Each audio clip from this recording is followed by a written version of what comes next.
Peter was hooked on gambling, and more than half his wages each week would be lost on this addiction from the horses, dogs, and more obscure pastimes such as cockfighting and ferrets. One evening, he was returning home after becoming champion for keeping a ferret down your trousers for the longest time, when he passed the local cinema and discovered they were showing a film he badly wanted to see. No animals were allowed inside, but that was no problem.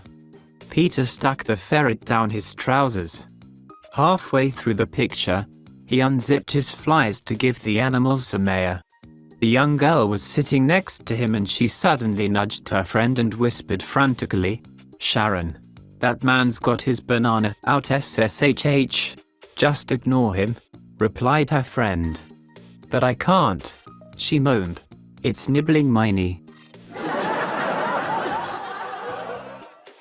A very popular film was being shown at the local cinema and the place was packed.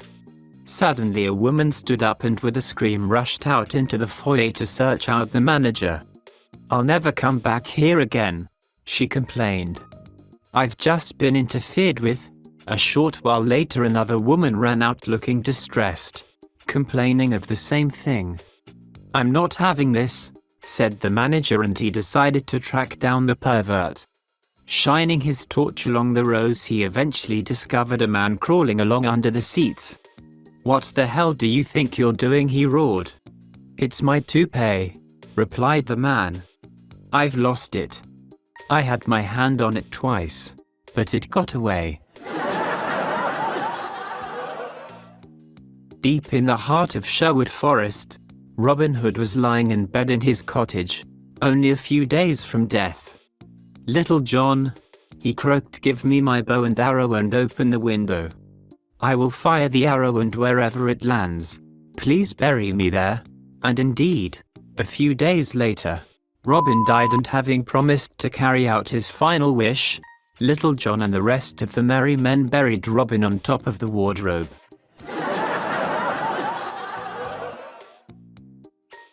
The woman was up in court for a second time, filing for divorce.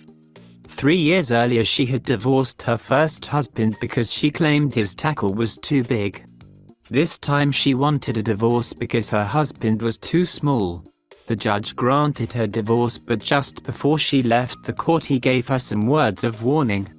"Madam, this court does not want to see you here again, so be careful how you choose a third husband.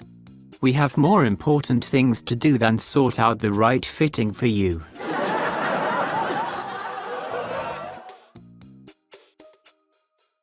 "Okay, this is a robbery. Everyone down on the floor immediately," shouted the armed raiders as they ran into the bank. Everyone lay face down on the floor except for one girl who lay on her back. "Hey," whispered her friend, "this is a bank robbery, not the office party, so turn over."